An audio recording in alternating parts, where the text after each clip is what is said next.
ओम नमस्ते जी। 26वीं श्रव्य कणिका वैदिक संपत्ति, जिसके लेखक रहे हैं पंडित रघुनंदन लाल जी शर्मा। पुस्तक का संपादन परिवर्धन स्वामी जगदीश्वरानंद जी द्वारा हुआ है। पुस्तक प्रकाशित है आध्यात्मिक शोध संस्थान नई दिल्ली द्वारा। प्रथम खंड में वेदों में इतिहास नहीं है, इस प्रसंग को बतलाया जा रहा था, जिसमें हम राजा शंतनु के विषय में आपको बता रहे थे। और यहाँ रिष्टि और शेण शब्दों को भाव रूप में वेदों में किस प्रकार आया है।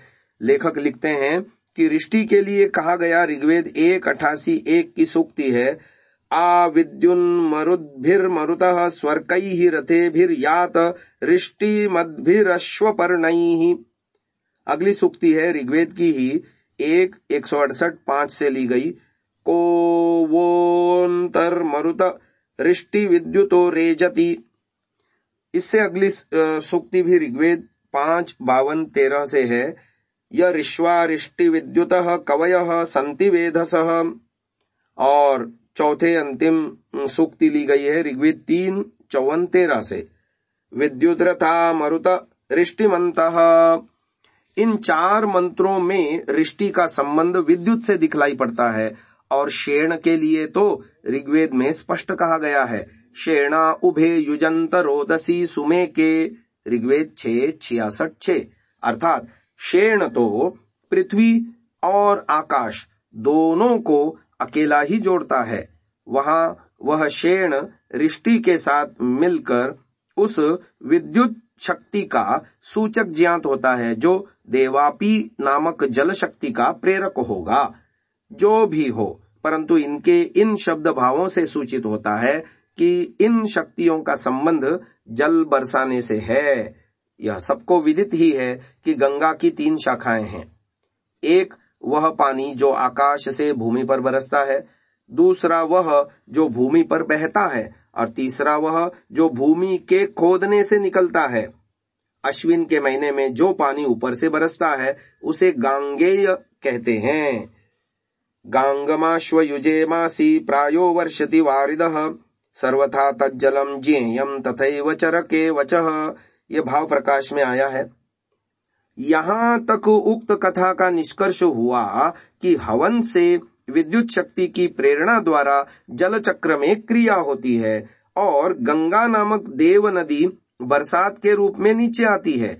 परंतु देखना चाहिए कि ये शंतनु कौन है जिसके साथ इस गंगा की शादी होती है। ऋग्वेद 10:98 सूक्त के अतिरिक्त वेदों में शंतनु शब्द अन्यत्र कहीं नहीं आया, इसलिए वेद से इस शब्द का स्पष्टीकरण नहीं हो सकता। परंतु बड़े आनंद की बात है कि पुराने ऋषियों ने इस शब्द का अर्थ वैद्यक के ग्रंथों में लिख रखा है। अतः हम यहाँ सुश्रुत के वचन उद्धृत करके दिखलाते हैं कि शंतनु शब्द का क्या तात्पर्य है। अत कुधान्य वर्गः कोरदूष कस्या माकनीवार शांतनु वर कोद्दालक प्रियम गो मधुलिका नांदीमुखी कुरुविंदग वेधुक वरुकतोदपर्णी मुकुंदक वेणुयव प्रभृतयः कुधान्य विशेषः। सुश्रुत सूत्र स्थान 46/21। इसमें अनेक प्रकार के धान्य गिनाए गए हैं, जिनमें एक शंतनु भी है। इस शंतनु नामी धान्य के गुण इस प्रकार हैं। सुश्रुत सूत्र स्थान 46 श्लोक संख्या 22 एवं 32। उष्णा कषाय मधुरा रुक्षाः कटु विपाकिनः श्लेष्मघ्ना बद्धनिस्यन्दा वातपित्त प्रकोपणाः कषाय मधुरस्तेषां शीतः पित्तापहः स्मृतः को द्रवश्च शनिवारः श्यामाकश्च सशान्तनुः। इस शांतनु नामी धान्य का जीवन वर्षा है। आश्विन के महीने में इस धान्य को वर्षा की आवश्यकता होती है। अश्विन की वर्षा ही गंगा है। वह गंगा जब इस शांतनु से अपना परिणय कराती है तभी इसका तप्त हृदय प्रफुल्लित होता है। उस गंगा को शांतनु के लिए ऊपर कही हुई आर्ष्टिशेण देवापि नामी विद्युत और जल शक्तियां प्रेरित करके नीचे लाती हैं।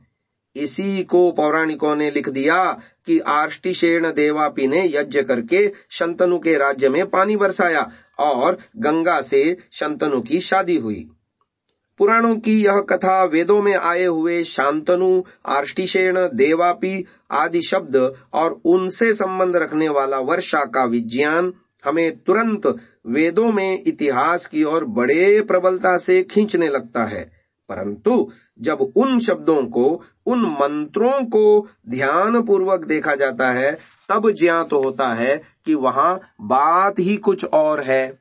इसी प्रकार का एक दूसरा अलंकार ऋग्वेद 4:15 में आए हुए सोमकः साहदेव्यः के विषय का है, जिस पर यहाँ थोड़ा सा प्रकाश डालने की आवश्यकता है। राय बहादुर चिंतामणि विनायक वैद्य MA लिखते हैं कि ये सोमक सहदेव महाभारत कालीन व्यक्ति हैं। महाभारत मीमांस पृष्ठ 107 पर वैद्य महोदय जिन सहदेव सोमक की चर्चा करते हैं वे चंद्रवंशी ही हैं, किंतु ऋग्वेद 4:15 में आए हुए सोमक सहदेव दूसरे ही हैं। इन मंत्रों के साथ उस घटना का मेल मिलाना उचित नहीं है, वह घटना दूसरी ही है। इन मंत्रों में तो किरणों का और अश्विन देवताओं का संबंध सोमक सहदेव के साथ लगाया गया है। किरणें और अश्विन आकाशीय पदार्थ हैं, इसीलिए ये हरिवंश अध्याय 32 के सहदेव सोमक नहीं हैं। जिस मंत्र से वैद्य महोदय को यह भ्रम हुआ है कि वे मंत्र अर्थ सहित नीचे लिखे जाते हैं। ऋग्वेद 4:15 में से मंत्र संख्या 7, 8, 9, 10 मंत्र इस प्रकार हैं। बोधन द्यन्मा हरिभ्याम कुमारम साहदेव्यः अच्छानहूत उदरम उतत्याय जता हरि कुमारात् साहदेव्यात् प्रयता सद्य आददे एषवाम देवावश्विना कुमारः साहदेव्यः दीर्घायुरस्तु सोमकः तम युवम देवावश्विना कुमारम साहदेव्यम दीर्घायुषम कृणोतन। अर्थात जब सहदेव के पुत्र ने मुझे 2 किरणों के साथ कर दिया तब मैं बुलाए की भांति उपस्थित हो गया। मैंने उस सहदेव पुत्र से उन दोनों किरणों को शीघ्र ग्रहण कर लिया। हे अश्विन देवताओं, सहदेव का यह सोमक आपके लिए दीर्घजीवी हो। हे अश्विन देवताओं, उस युवा सहदेव के सोमक को दीर्घायु कीजिए। अश्विनों के द्वारा चंगे होने वाले सदैव आकाशीय पदार्थ ही होते हैं। ये अश्विन देवताओं के वैद्य हैं। जिस प्रकार त्वष्टा देवताओं के बढ़ई और इंद्र देवताओं के राजा हैं, उसी प्रकार अश्विन देवताओं के वैद्य हैं।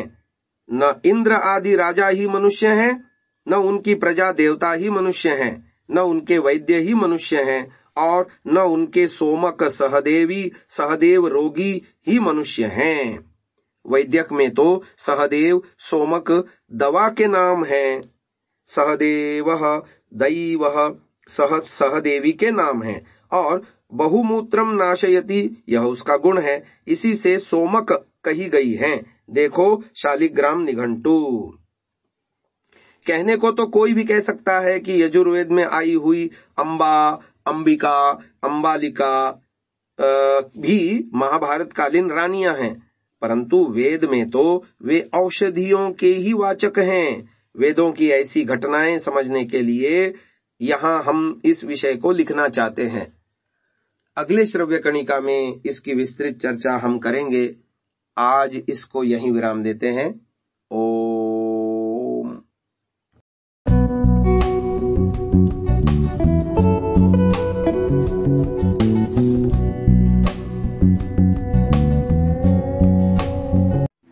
डाउनलोड सांसा ऐप, आरवीरदल ऐप, विजिट sansa.org, rvirdal.in।